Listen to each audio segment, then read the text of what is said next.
when the moon is highest. Moonshadow elves are dangerous elite fighters. Can't you just make peace with them? It's not that simple.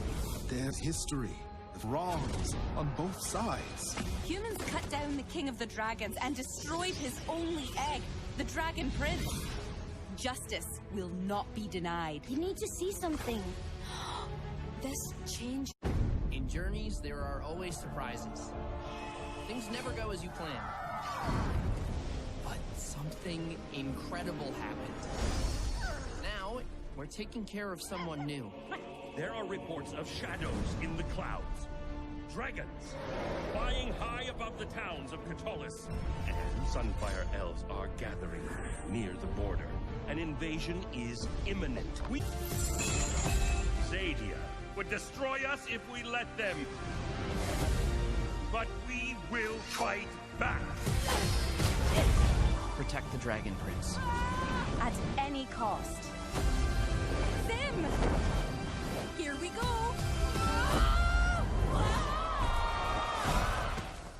Wow! I've never done that before in my life. The coming battle won't be easy. We will be outnumbered. There is hope. Even when the odds seem impossible. We're all that's left of our family. I won't let anything break us apart. We will need all the help we can get. Big help. My little brother, all grown up and riding dragons. We will face elves and dragons. And they will rain fire upon us. The only way to stop this is to look evil in the face and say no. Aloha! This is Trinidad, the Island Man, your Island Man, coming to you live once again from beautiful Hawaii here on the island of Oahu, bringing you, yes you, the best movie reviews on the entire island of Oahu. But also, sometimes I bring you television show reviews, and that is what I'm going to do for you today. Another Netflix show, one that I'm a little late to the party for, but it gave me a chance to catch up on all of the current seasons, and that would be The Dragon Prince. Now, I'm sure that many of you have already heard of this show. It's been on Netflix, started in 2018 with the first season, second season 2019, third season 2020, and possibly the fourth season upcoming later this year in 2020 or 2021, with, you know, as many as maybe 3 other seasons after that, for a total of possibly 7 seasons. We're not quite sure yet how many, but at least 4 have been confirmed. And over the last 2 days, Friday and Saturday of this weekend, I caught up on all 27 episodes, 3 seasons out on Netflix of 9 episodes each of The Dragon Prince. And, well, without further ado, remember our rating scale. Shock a thumbs up. It's good to see. I recommend it. Shock a thumbs down. It's bad to see. It's junk. I don't recommend it. And for The Dragon Prince on Netflix, it is a shock a thumbs up. Now, I held off on this show because I thought, you know, oh, it's going to be another kidsy show.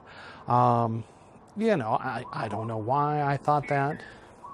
You know, I guess maybe Netflix was trying to jump on the bandwagon of the excellent shows of, you know, Avatar, The Last Airbender, and Korra, you know, The Legend of Korra, you know, the follow-up to Legend, The Last Airbender.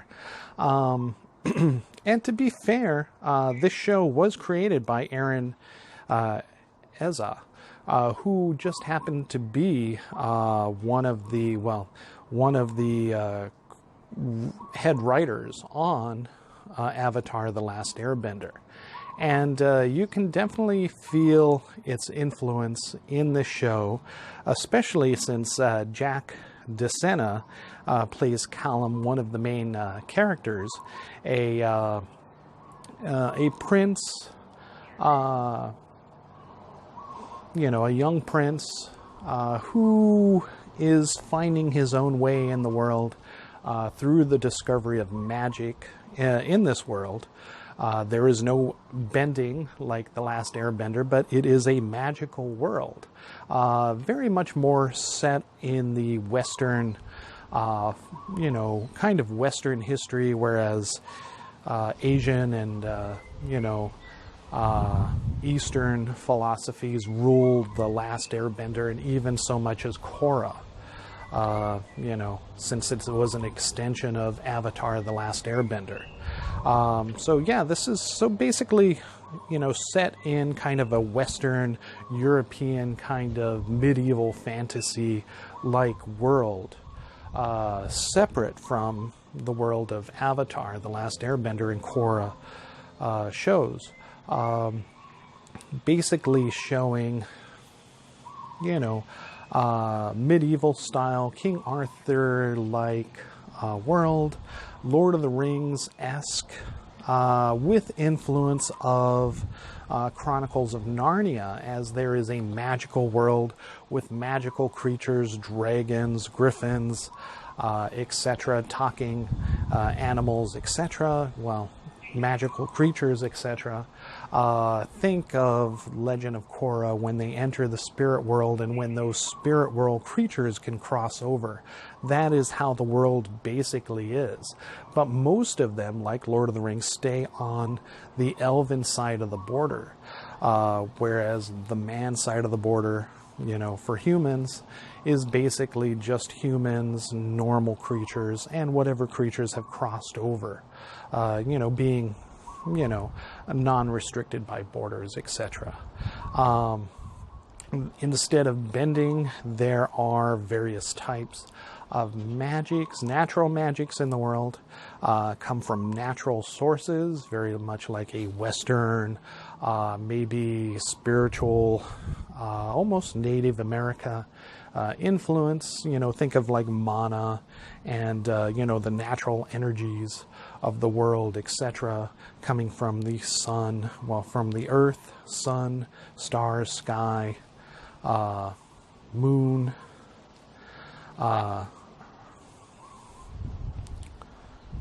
let me see, earth, sun, stars, sky, earth, oceans, and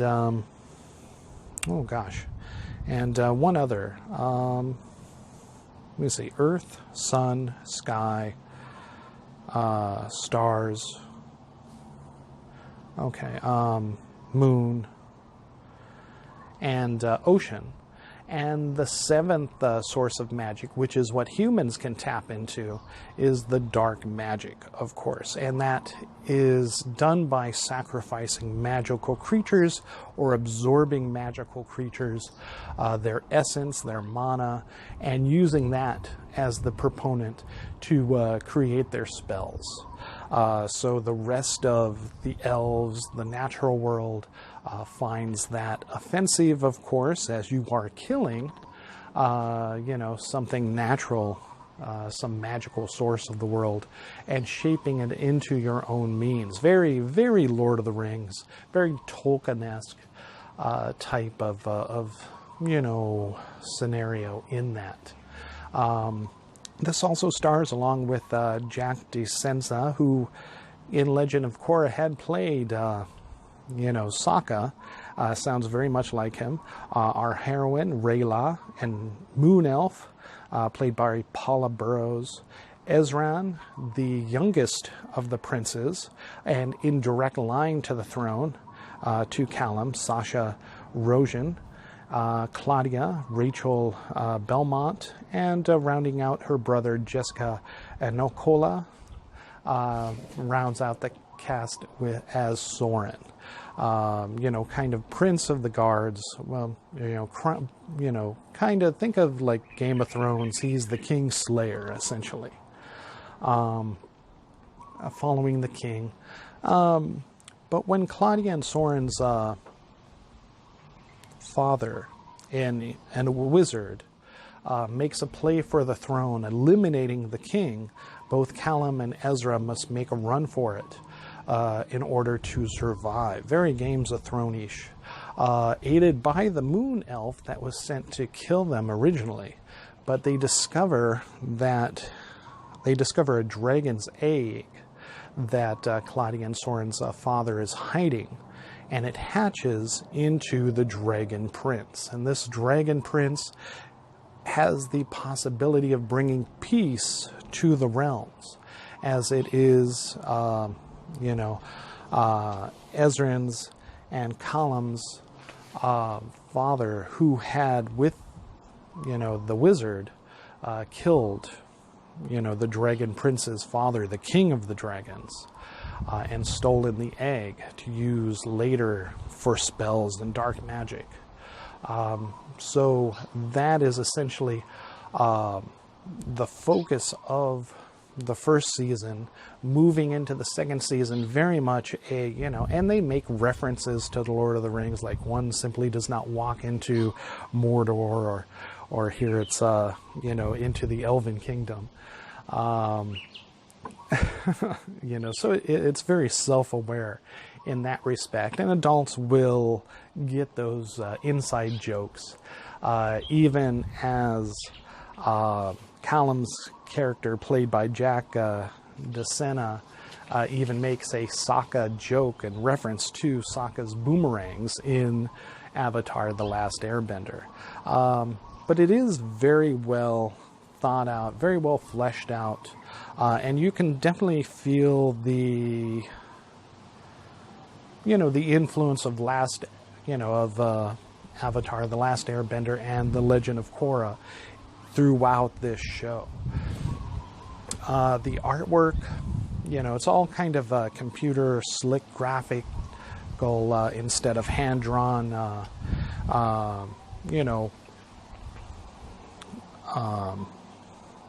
animation nowadays.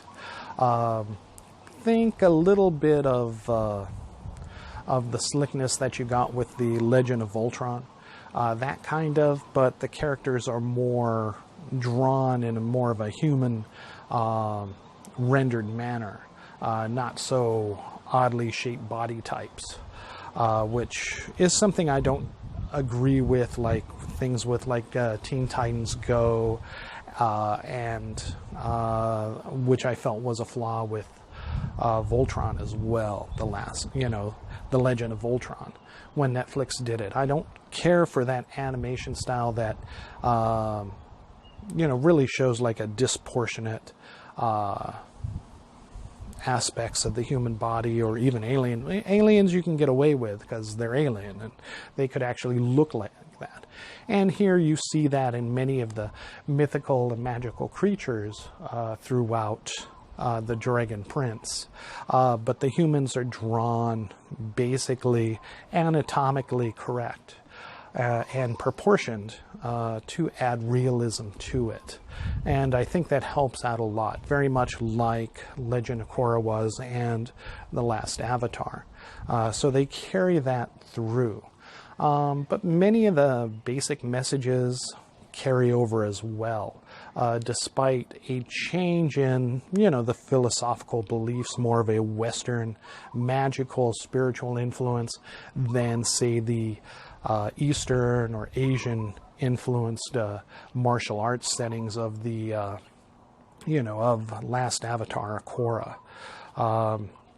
Again, looking more at a Western, Celtic type and style of magic and philosophy to work many of these spells and incantations, as they are spells and not bending, like in the last two shows prior to this.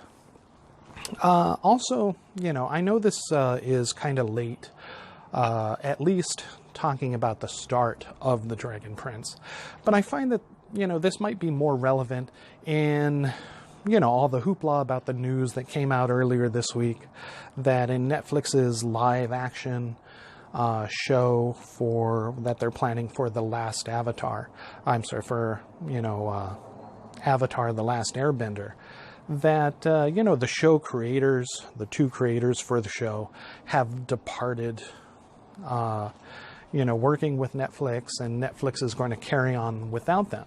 And there's a lot of concern that it's like, oh no, now the live action show is going to be doomed. But it's like, all you have to do is take a look at Dragon Prince that captures many, if not all, of the beats similar to Korra, you know, The Legend of Korra and Avatar: The Last Airbender, to know that Netflix can carry on without them take the notes that, you know, these creators had given them already and put it into a workable script and show, you know, quite capable of capturing the magic of the animated shows, you know, in their live action creation to come. So I don't think we have anything to fear.